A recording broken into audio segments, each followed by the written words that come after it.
You're listening to the last broadcast. I'm Daniel Voss. Stay with us. What is happening right now across multiple continents is something none of us in this studio have ever prepared to cover. I am going to hand this over to our senior correspondents immediately. Maya, this is yours. To anyone just tuning in, we want to be absolutely clear about what we know and what we don't know. At this hour, we are receiving unconfirmed but deeply credible reports from multiple independent news agencies, military monitoring stations, and civilian sources across Eastern Europe, the Korean Peninsula, and the South China Sea. The word we keep seeing across every wire, or every encrypted government channel that our contacts have access to, is escalation. Not a drill, not a border skirmish. What appears to be coordinated, simultaneous military action across 3 separate theaters of operation, all within a window of approximately 47 minutes. We do not yet have official confirmation from any head of state. We are working on that. And while Daniel walks us through the geopolitical picture, I want to acknowledge something first, but because I think it matters. There are people listening to this right now who are scared.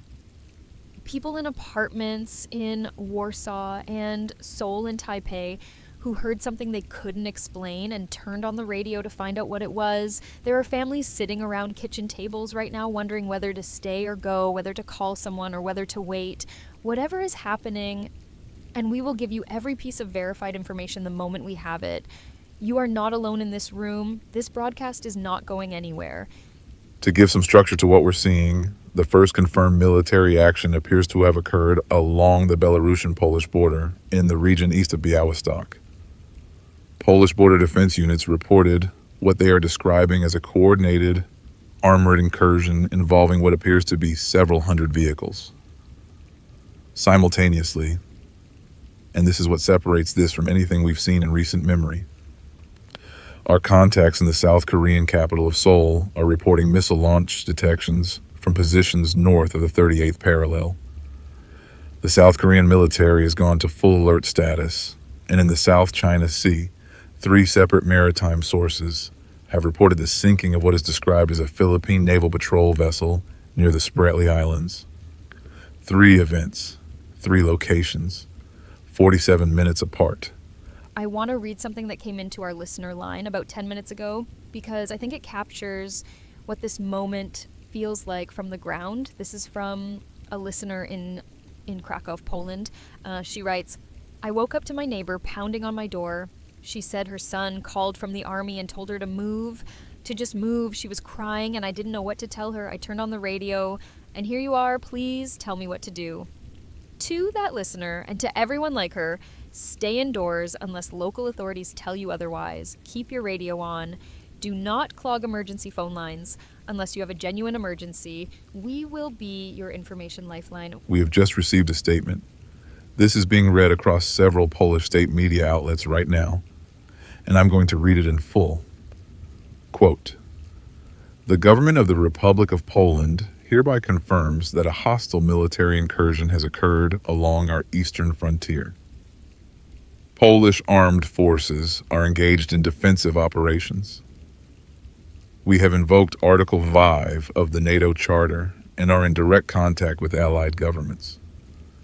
Citizens in the Podlaskie, Warmia Mazuri, and Lublin regions are advised to follow emergency protocols immediately. This is not a drill." End quote. That statement is extraordinary.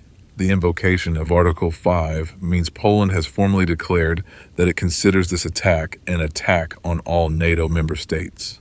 That is not a bureaucratic formality. That is a trigger. We're about 3 hours into what we can now confidently call the opening hours of an international military crisis of historic scale.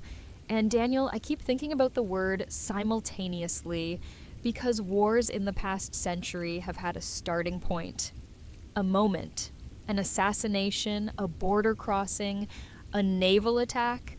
This is different. This looks, and I want to be careful here because we are speculating, this looks designed to overwhelm the response capacity of any single alliance or institution.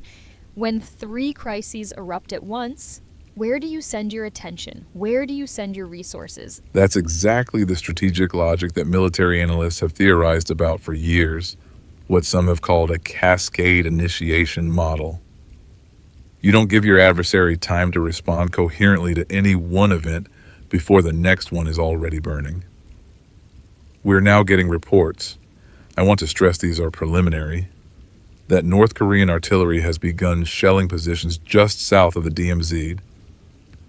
The city of Paju, which sits about 15 kilometers from the North Korean border, is reporting significant explosions. South Korean president, I'm not going to name any real individual, South Korean leadership has issued an emergency national alert. The Seoul metropolitan area, home to approximately 25 million people, is now under air raid warning. 25 million people. I need us to sit with that number for a moment. 25 million people who are right now moving towards subway stations, basement shelters, school gymnasiums, parents grabbing children from beds, elderly people who remember the Korean War of the 1950s, who perhaps thought they would not live to see something like this again. The civil defense sirens going off across Seoul tonight are not abstract. They are the sound of a city's worst memory being woken up. We are now approximately 4.5 hours into confirmed hostilities.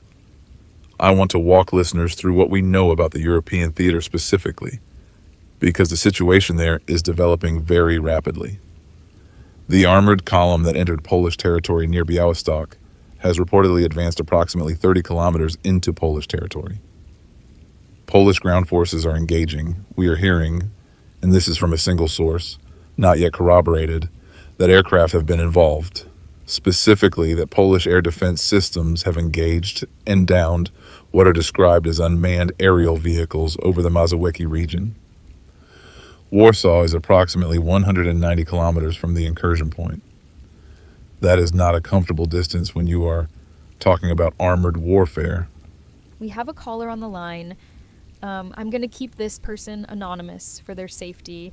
They are describing themselves as a medical worker in a hospital in Lublin, Poland. They've given us permission to share what they told us. They said, and I'm paraphrasing, that their hospital has begun receiving its first military casualties in the last 90 minutes. They said the injuries are consistent with artillery fragments. They said the hospital has activated its mass casualty protocol and that staff who were off duty are being called back. They said, and this is the part that stays with me, that they are running low on blood. That within 4.5 hours of confirmed hostilities, a hospital in Lublin, Poland is already running low on blood. We are receiving our first casualty estimates, and I want to be very careful about how I present these, because early numbers are almost always wrong. They tend to be undercounts in the first hours, and then the picture darkens considerably as reporting improves. With that caveat clearly stated, Polish emergency services are reporting a preliminary count of over 200 confirmed military fatalities along the border region. Civilian casualty numbers from the border towns are not yet available, but 3 border villages, Krinki, Michałowo, and Narewka, are reported to have been directly affected by the initial incursion. South Korean military has confirmed 47 military deaths from the artillery engagement south of the DMZ. In the South China Sea, the crew of the sunken Philippine vessel numbered 112. The Philippine Navy has confirmed 31 survivors. It's been roughly 6 hours since the first shots were fired, and we're already talking about hundreds of people who were alive this morning who are not alive now. I think that's something we have to keep at the center of everything we say tonight, because these numbers will grow. We know they will grow. And it can be tempting in a broadcast like this, with so much information coming in, to let the numbers become statistics, to let Warsaw and Seoul become pins on a map. We are going to try very hard not to do that. A significant development we need to report. NATO Secretary General, I'm going to refer to this person by title only, NATO Secretary General has convened an emergency session of the North Atlantic Council. This is the body that must formally vote on an Article 5 response. We do not yet know the outcome of that session. Separately, The United Nations Security Council has been called into emergency session. We expect a statement within the hour. What we do not expect, and this is important context, is that the UN Security Council will be able to take binding action, given that at least 2 permanent member states appear to be parties to the conflict. And that is exactly the moment when the institutions that were built after the last World War begin to show their limits. It's been 14 hours since the first reports, and I want to take stock of where we are geographically because the map has changed considerably. The conflict in Europe has expanded. Lithuanian and Latvian governments have both issued emergency declarations. Finland, which only recently joined NATO, has mobilized its reserve forces. Estonia has begun civilian evacuation from its eastern regions, which border Russia. In Asia, Japan has declared a national security emergency and is moving naval assets. The United States has raised its DEFCON status. We understand to level 3, though we have not received official confirmation of that specific level. The power grid situation deserves serious attention because infrastructure collapse tends to precede everything else that follows. In the last 2 hours, we have received reports of significant power outages across northeastern Poland, affecting an estimated 1.2 million people. Lithuanian grid operators are reporting unusual load fluctuations, consistent with, and I'm going to use the technical term here, cyber interdiction. This is not a storm. This is not equipment failure. Multiple cybersecurity analysts who monitor national grid systems are telling us that the power failures align with known signatures of state-level cyber attack. If that analysis is correct, what we are seeing is a multi-domain conflict. Conventional ground forces, missile launches, naval action, and simultaneous cyber warfare against civilian infrastructure. When the power goes off in a city in the middle of a military crisis, everything changes. Hospitals switch to backup generators, if they have them. Traffic systems go dark. Communication networks begin to fail. People can't charge phones, the elderly, the sick. People who depend on electrically powered medical devices, they become immediately vulnerable. We've received word from a listener in Vilnius, Lithuania's capital, who says their neighborhood has been without power for the last 40 minutes. They say they can hear military aircraft overhead. They say their children are under the bed. That's not a news alert. That's a family trying to survive a night they did not ask for. We are now, by our estimate, approximately 18 hours into confirmed hostilities across all 3 theaters. I want to give a status update on what we're calling the Asian theater. South Korean and American forces have engaged in active air combat over the Yellow Sea. We have 3 confirmed American aircraft downed. The pilot's status is unknown. North Korean forces have, according to South Korean military statements, crossed the DMZ in force at multiple points. This is no longer an artillery engagement. This is a ground invasion. The South Korean military is fighting in the streets of Kaesong, just inside the North Korean side of the DMZ, and reports indicate that Panmunjom, the famous joint security area, is in North Korean hands. The evacuation of Seoul is, by any measure, one of the largest human movements in modern history, happening in real time. We're being told that the road south, Highway 1, the Gyeongbu Expressway, is completely gridlocked for its entire length toward Busan. People are leaving in whatever they have. Cars, motorcycles, on foot. The Seoul subway system, which can normally move 4 million people a day, is running emergency southbound trains only and has suspended all other routes. Hospitals in Seoul are facing an agonizing decision about which patients can be moved and which cannot. The neonatal ICU at Asan Medical Center has reportedly not evacuated. The medical staff stayed. I want to address a question that many listeners are probably asking, which is, who started this? Who fired first? And the answer, 20 hours in, is that we genuinely do not know. We have conflicting claims. We have propaganda being issued simultaneously by multiple governments.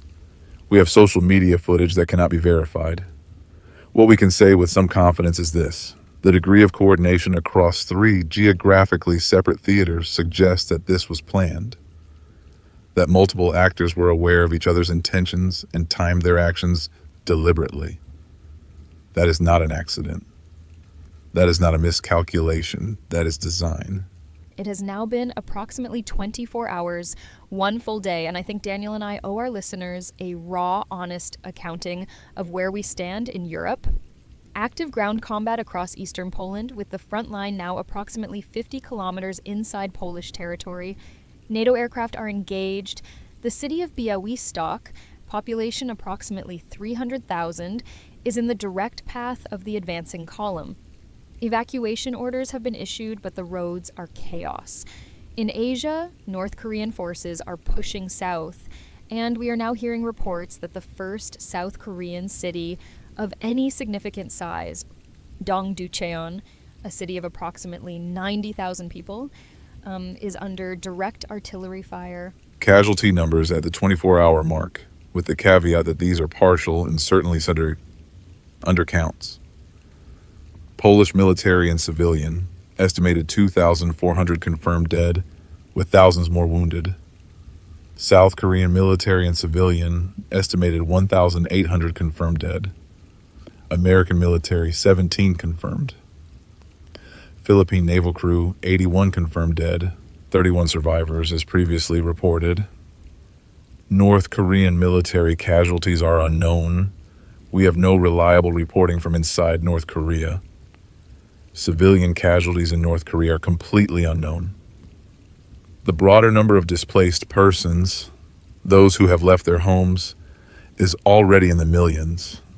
The UNHCR has activated its emergency response protocol, but has not yet been able to position significant resources given the active combat environment.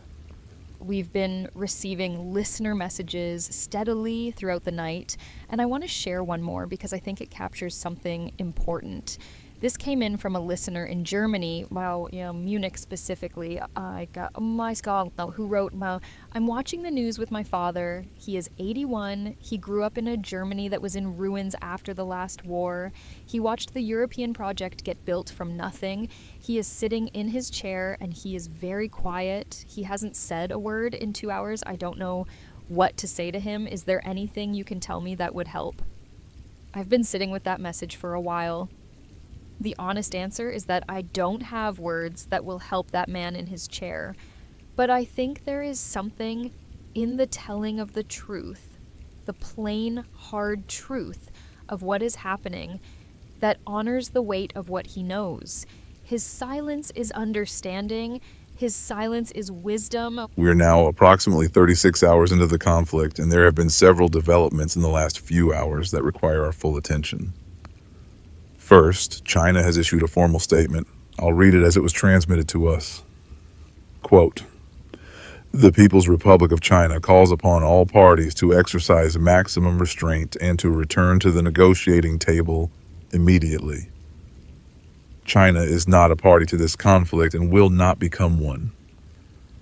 Any action that threatens the sovereign territory of the People's Republic of China will be met with the full response of the Chinese state." End quote. What that statement does and does not say is significant. It says China is not a party. It does not say China is neutral. It does not condemn any specific actor. 36 hours in, and the city I keep coming back to is Białystok, because Białystok is about to tell us something important about what this war will look like when it arrives in a city. Polish military forces have established defensive perimeters on the western side of the city. Civilians have been ordered to evacuate, but the roads east are blocked by the advancing forces, and the roads west are gridlocked. We have approximately 300,000 people who have very few options. We have received a transmission through an amateur radio operator, which tells you something about the state of communications, from someone inside Białystok who says they are sheltering in a school gymnasium with approximately 200 other people. They say there is no food. They say they can hear the artillery clearly now.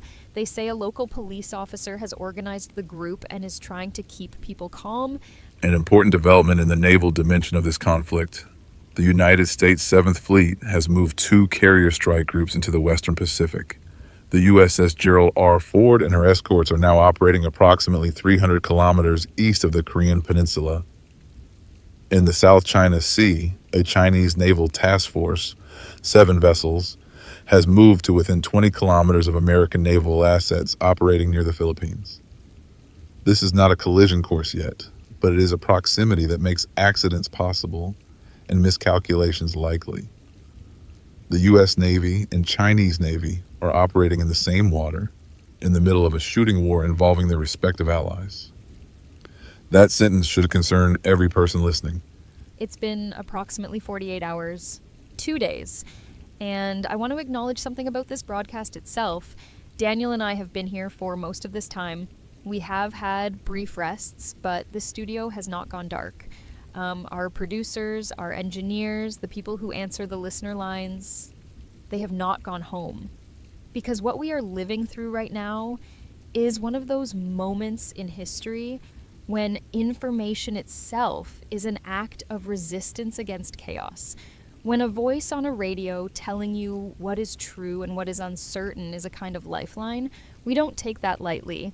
At the 48-hour mark, I need to report a development that significantly expands the geographic scope of this conflict. Taiwan.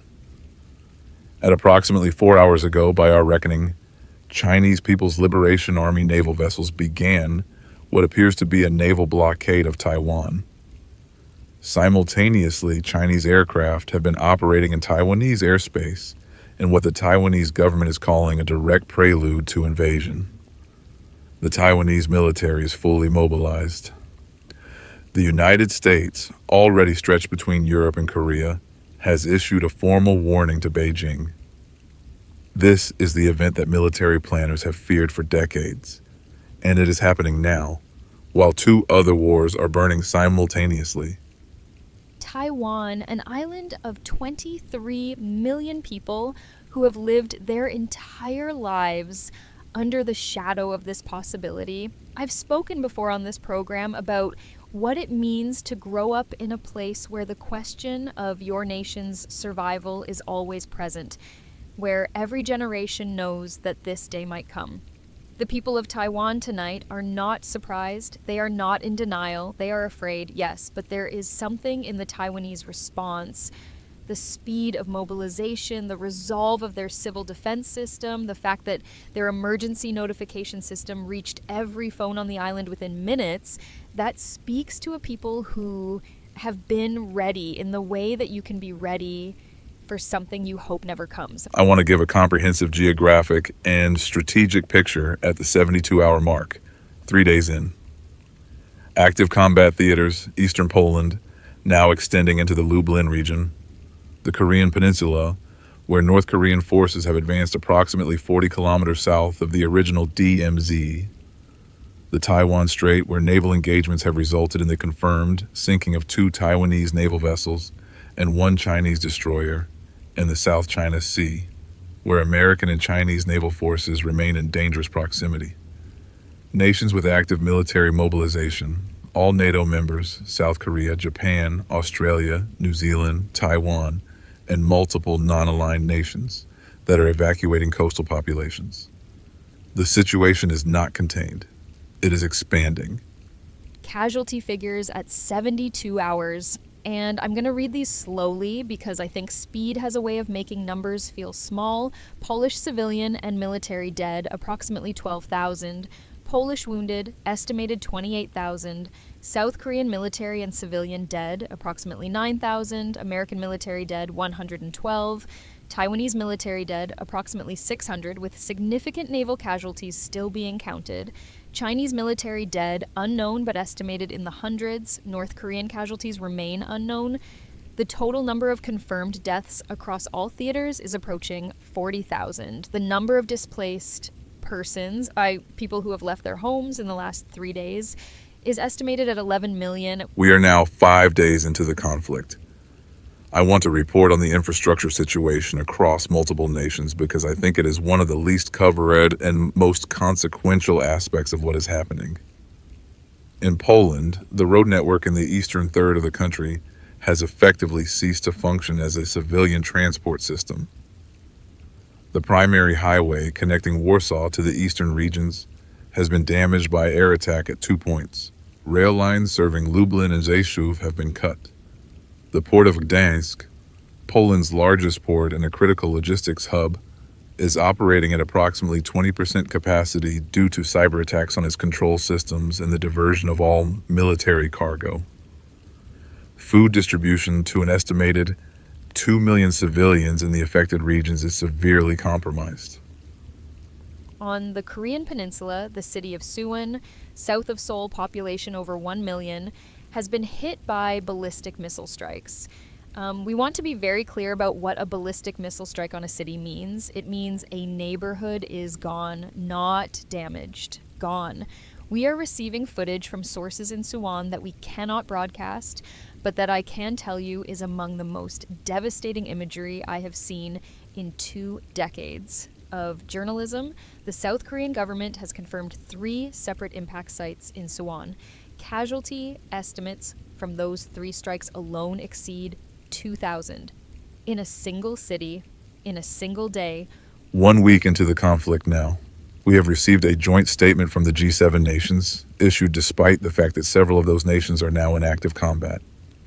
It reads, in part, "We, the leaders of the world's leading democratic nations, affirm our commitment to the defense of sovereignty, the protection of civilian populations, and the pursuit of a cessation of hostilities. We call upon all parties to this conflict to agree to an immediate ceasefire and to engage in good faith negotiations. We will not stand down from our obligations to our allies and partners. We will not abandon those who have been attacked." The statement is notable for what it does not say. It does not name any aggressor. It does not specify consequences for continuing the conflict. 1 week, 7 days. The map that I look at now in this studio looks nothing like the map I looked at 8 days ago. Białystok has been occupied. That sentence alone, a European city of 300,000 people occupied, would have defined a generation in any other era. It barely makes the 3rd headline tonight. The people of Białystok who did not evacuate, and there were tens of thousands who could not, the elderly, the disabled, families who stayed to protect homes, people who simply had nowhere to go, are now living under occupation. We have almost no information about their condition. I need to report on what is happening in Taiwan, because the last 48 hours represent a sharp escalation. Chinese amphibious assault forces have landed at multiple points on the northern coast of Taiwan, near Tamsui and Keelung. Taiwanese ground forces are actively engaging. The United States has launched airstrikes against Chinese naval assets in the Taiwan Strait, the first direct U.S. military engagement with Chinese forces in this conflict. We need to be clear about what that means. The United States and China are now shooting at each other. For the first time in the history of both nations, American and Chinese personnel are killing each other in combat. That is not a threshold we can step back from easily. The refugee crisis. I want to spend real time on this because it is the human story of this war in its most acute form. The UNHCR is now tracking approximately 38 million displaced persons globally as a result of this conflict, and that number is 9 days old. The actual figure is almost certainly higher. The countries absorbing the most refugees are Germany, France, Japan, and Australia. Germany alone has received an estimated 2 million refugees from Poland in 9 days. The camps on the German-Polish border are, and I'm choosing my words carefully, inadequate. Not cruel by intention, but inadequate by scale. People are sleeping in sports halls, in parking structures, in fields. Children are being separated from parents in the chaos of processing. Aid organizations are overwhelmed. I want to be transparent about something that has changed in our ability to report on this conflict. In the first week, we had regular access to information from inside Poland, South Korea, and Taiwan through a combination of official statements, journalist contacts, and civilian communications. That is degrading. Polish cellular networks in the eastern regions are now largely offline. South Korean internet infrastructure has suffered multiple severe cyber attacks. Taiwan's international communications links have been significantly disrupted. We are increasingly reliant on satellite communications, amateur radio operators, and information that arrives with significant delay. The fog of war is real, and it is thickening. We've been broadcasting for 10 days without significant interruption, and I want to share something personal briefly because I think our listeners deserve honesty. I have a family, I have people I love who are in parts of the world that are affected by this conflict. I have not been able to reach some of them in 4 days. I don't say that to make this broadcast about me. I say it because every journalist in this studio, every engineer, every person answering the phones, we are not removed from this. We are inside it. The same fear that is in the voice of that woman in Krakow, that silence belonging to the 81-year-old man in Munich that lives in this room too. At day 10, I need to give our listeners an updated casualty estimate. These numbers are compiled from governmental sources, international aid organizations, and independent monitoring groups. They are estimates, not precise counts, and they skew conservative, meaning the real numbers are likely higher. Confirmed dead across all theaters of operation, approximately 140,000. Wounded, estimated 400,000. Missing, a category that in warfare often means dead but unaccounted for, approximately 80,000. Displaced persons, approximately 50 million. The conflict has killed more people in 10 days than most wars kill in their entirety, and it is not over. Something that has not received enough attention in our coverage, and I want to correct that, the economic dimension. The global economy is in the early stages of collapse. That's not hyperbole, that's what the numbers show. The Baltic Sea is effectively a military exclusion zone. The Strait of Malacca, through which approximately 30% of global trade passes, is under contested naval control. Insurance premiums for cargo ships transiting the Western Pacific have risen by approximately 800% in 10 days, meaning most commercial shipping has simply stopped. Oil prices have tripled, wheat prices have quadrupled. The immediate military violence is horrific. But the starvation and economic devastation that follows disrupted supply chains will kill people far from any battlefield. Day 12. A significant political development. India has formally invoked its status as a non-aligned nation and has opened its territory as humanitarian corridors for displaced persons from South Asia affected by the conflict in the broader Pacific theater. India's Prime Minister, referred to by title only, has delivered an address calling for immediate ceasefire and offering New Delhi as a neutral venue for negotiations. This is potentially the most significant diplomatic development since the conflict began. However, we must also note that India's own border with Pakistan has seen heightened military activity. And we are watching that situation with concern. Let me tell you about a ship, the MV Solvang Express, a cargo vessel that was transiting the South China Sea when the conflict began. The crew of 23 Bohm from Norway, the Philippines, Indonesia, and India found themselves in a war zone with no safe harbor available. They anchored in international waters, rationing food and fuel, while the naval engagements played out around them. They maintained radio contact with Norwegian maritime authorities throughout.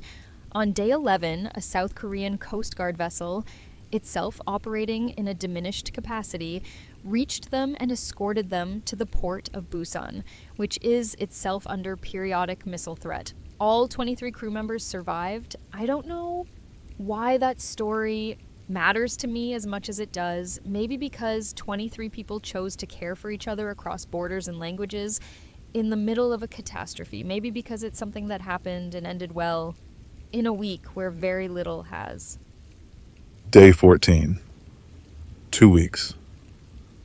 I'm going to describe the current military situation with as much precision as our information allows. In Europe, Polish territory under occupation now extends to a line approximately 120 kilometers inside the pre-war border. The cities of Białystok, Łomża, and Zamość are under occupation. Active combat is occurring in the Lublin region. NATO forces, a coalition of Polish, German, Czech, and American units, have established a defensive line roughly along the Vistula River. Warsaw is not occupied. Warsaw is, at this moment, defended. The Battle of Warsaw, and historians will likely give it that name, has begun. The Battle of Warsaw. When you say those words, you have to understand what Warsaw means. This is a city that was systematically destroyed in the Second World War, reduced to rubble, rebuilt entirely from memory and photographs, stone by stone. The people of Warsaw know, in a way that few cities in the world know, what it means to fight for a city and to lose it and to rebuild it anyway. The Warsaw that stands today is itself an act of defiance against destruction, and it is now again under threat. Polish civilians have not evacuated in the numbers you might expect. Many have stayed, many have picked up weapons. The Polish government has appealed for calm. The Polish people have responded with resistance. Day 16. We need to talk about nuclear posture because it would be irresponsible not to. The United States has raised its DEFCON level to, we believe, to level 2. Russia's nuclear forces, according to American intelligence assessments shared with allied governments and leaked to multiple news outlets, are at what is described as elevated readiness. This does not mean launches are imminent. It means that the systems which prevent accidental or unauthorized launches are under additional human supervision. It means that the people who have the authority to authorize a nuclear strike are in secure locations. It means that the most terrible option in the history of human warfare is present in this conversation, even if it has not been exercised, and we pray it will not be. I want to read a message from a listener because I think it asks the most important question of this entire broadcast. This came in from a retired school teacher in the city of Bordeaux, France, who writes, "I have been listening for 16 days. I am not in a conflict zone. My family is safe, but I find that I cannot stop listening. I need to know. And as I listen, I keep thinking, what could have prevented this? Not the specific decisions of the last 2 weeks. I mean, the deeper question, what kind of world made this possible? What did we fail to build?" I don't have a complete answer, but I think the question itself is important. Because if we get through this, when we get through this, that question has to be at the center of everything that comes next. Day 18. Taiwan update. This is significant, and I want to give it the attention it deserves. Chinese forces have consolidated control over the northern coast of Taiwan and have advanced approximately 40 kilometers inland from their landing points. Taiwanese forces, supported by American air power, have established a defensive line through the mountains south of Taoyuan. The city of Taoyuan itself, over 2 million residents, is partially evacuated. Taipei, Taiwan's capital, is not occupied but is under periodic air attack. The Taiwanese government continues to function. The president of Taiwan has addressed the nation from an undisclosed, secure location every day since the invasion began. The message has been consistent. We are here. We will not surrender. We will fight. Day 18 is also the day when I have to report something about the Korean Peninsula that is very difficult to say. The city of Daejeon, South Korea, approximately 1.5 million people, roughly in the geographic center of the country, has been hit by a sustained ballistic missile attack. The attack lasted approximately 40 minutes. Preliminary casualty estimates from Daejeon alone are in excess of 15,000 dead. 15,000 people in a single attack on a single city in 40 minutes. The scale of that is almost impossible to hold in the mind, but we have to hold it because those 15,000 people were not a statistic. They were a city of people going about their lives in a country that was attacked. Day 20. 3 weeks in, I want to give what I'm calling a theater-by-theater status update. Europe. The defensive line along the Vistula is holding, but at enormous cost. Warsaw is actively defended and remains in NATO hands.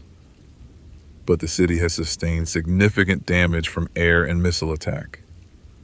The Gdansk port has been fully destroyed, not disabled, destroyed, by a series of precision strikes that the Polish government has attributed to a coordinated military operation. Germany has formally moved its military to full war footing. France has done the same. The European theater is stabilizing, but at a cost measured in tens of thousands of lives, and the displacement of a third of Poland's population. Korea, this is the most rapidly evolving and most devastating theater by casualty count. North Korean forces have advanced approximately 90 kilometers south of the original DMZ. They are operating in what was, before this war, some of the most densely populated land in the world. The city of Osan, population approximately 200,000, has been captured and is under occupation. American and South Korean forces are conducting a fighting retreat toward Daejeon, which they are determined to hold. Japan has entered the conflict directly, launching naval strikes against North Korean naval assets in the Sea of Japan. Japanese forces have engaged in their first combat operations since 1945. That sentence deserves to be said slowly. Taiwan at day 20. The situation is grim, but not collapsed. Taiwanese forces, in what military analysts are calling one of the most effective small nation defensive actions in modern history, have used their mountainous interior terrain to neutralize a significant portion of China's numerical advantage. The Suhua Highway, the critical coastal road linking northern and eastern Taiwan, has been destroyed by Taiwanese forces to deny its use to the advancing PLA. Chinese forces hold approximately 30% of the island's landmass but have not broken the central defensive line. The United States has lost 14 aircraft in air combat over Taiwan. China has lost, by American estimates, over 40 aircraft. The air campaign over Taiwan is the most intense aerial combat seen since the Second World War. I want to talk about what is happening to children in this conflict, because I think we haven't talked about it enough, and we should. UNICEF is reporting that as of day 20, approximately 4 million children have been separated from at least one parent as a result of displacement, evacuation, or the death of that parent. 800,000 children are currently residing in refugee camps without a parent or guardian. The trauma that is being absorbed by an entire generation of children across Poland, South Korea, Taiwan, and the broader conflict zone, that trauma will be the longest legacy of this war. Long after the last artillery round is fired, a child who sheltered under a school desk in Seoul on day 2 will carry that night inside them for the rest of their life. Day 23. There has been what may be the most consequential single event of the last 3 days. I need to report this carefully. A Russian military aircraft, a long-range bomber, was shot down over international waters in the Baltic Sea by NATO air defense forces.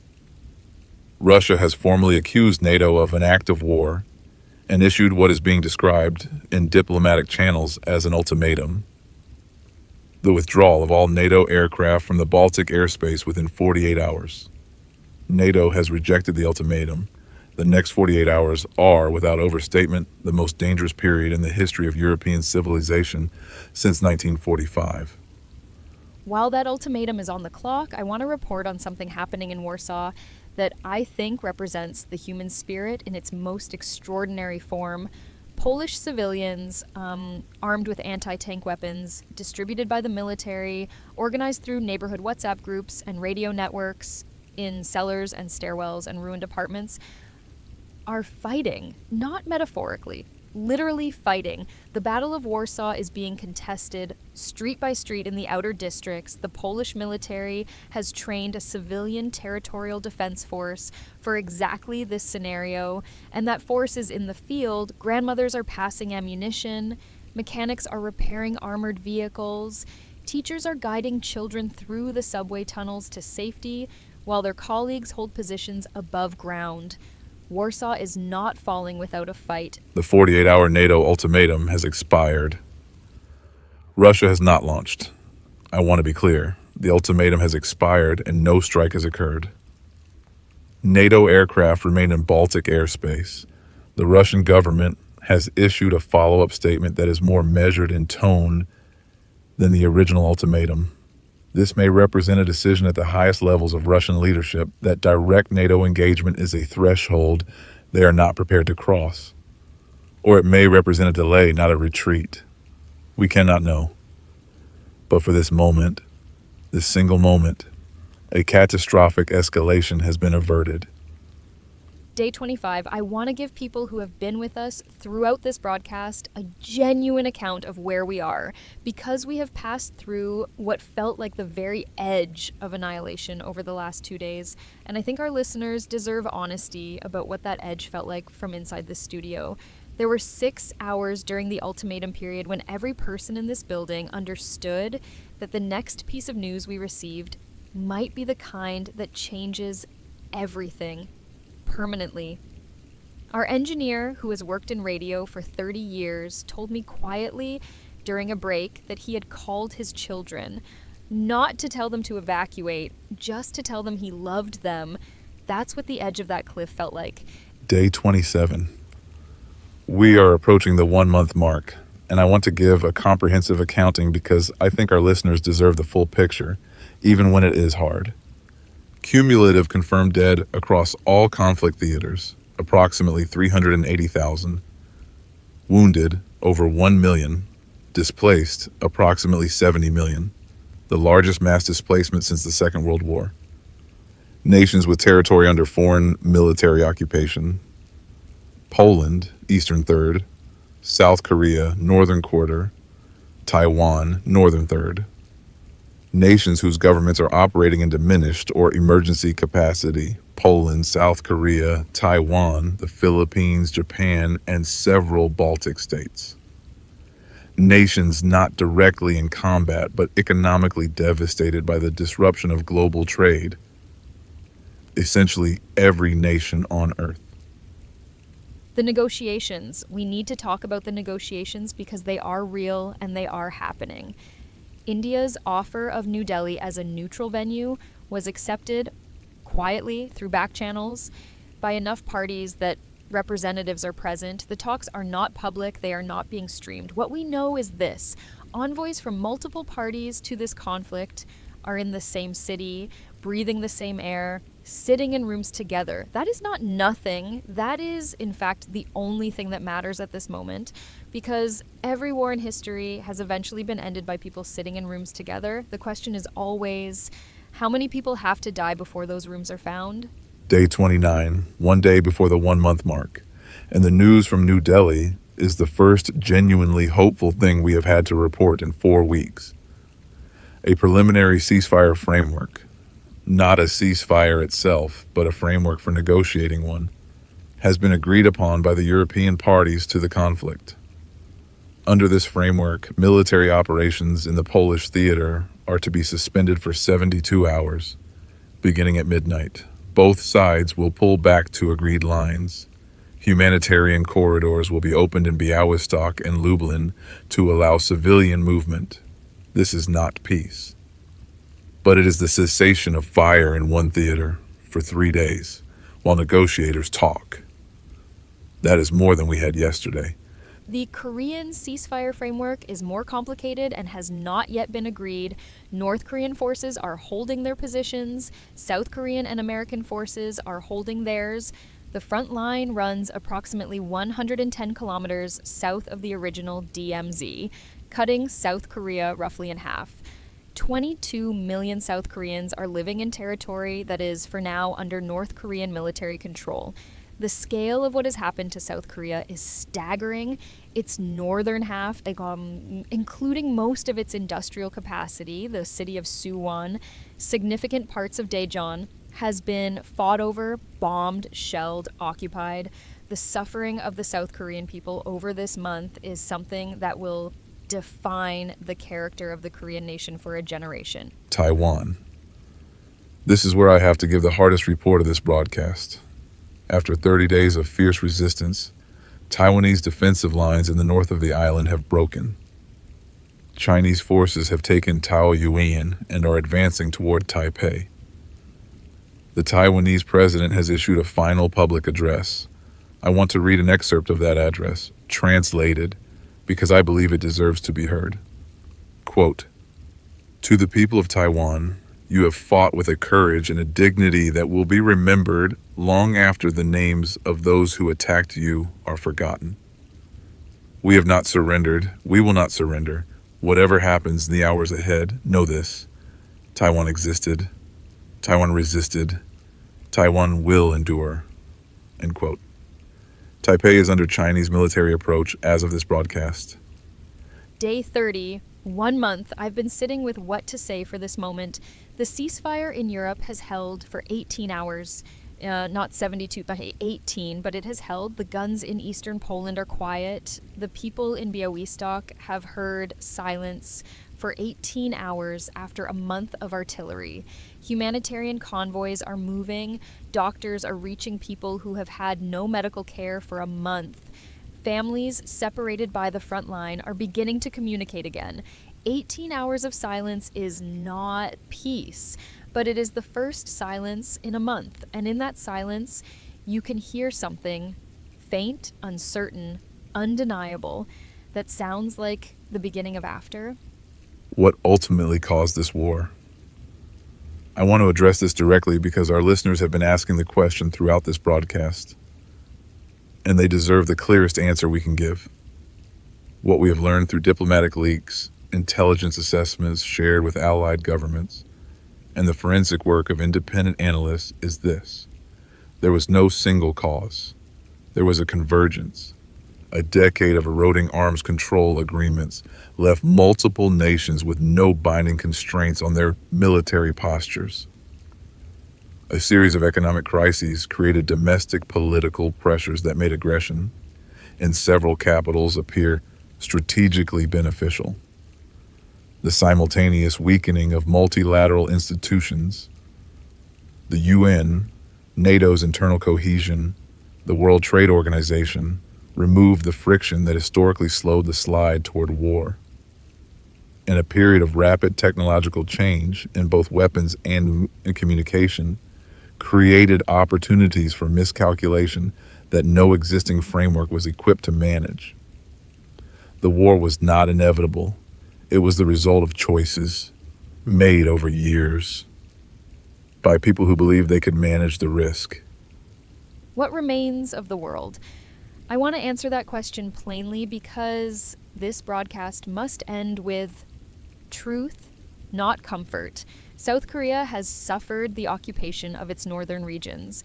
The future of the Korean peninsula is being negotiated in New Delhi and is uncertain. Taiwan's capital, Taipei, fell on day 31, the day after our 1-month mark. After Chinese forces entered the city, the Taiwanese government continues to operate from the southern city of Tainan. Taiwan is not gone, it is wounded, it is still fighting politically and diplomatically, even as its territory shrinks. Poland has lost its eastern regions to occupation. The ceasefire is holding, but the peace has not been made. Białystok is occupied. Tens of thousands of Polish civilians are missing. The final casualty count that we are able to compile at this point, with the caveat that the conflict is not fully over and that our numbers are estimates, is as follows. Direct military and civilian deaths across all theaters in the first month, approximately 460,000. Deaths attributed to the collapse of medical infrastructure, supply chain disruption, and the failure to reach vulnerable populations.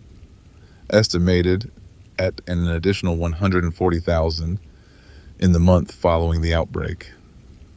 Total dead in the first month, approximately 600,000. The wounded number in the millions. The displaced, 70 million who have left their homes, represent the largest refugee population in recorded human history.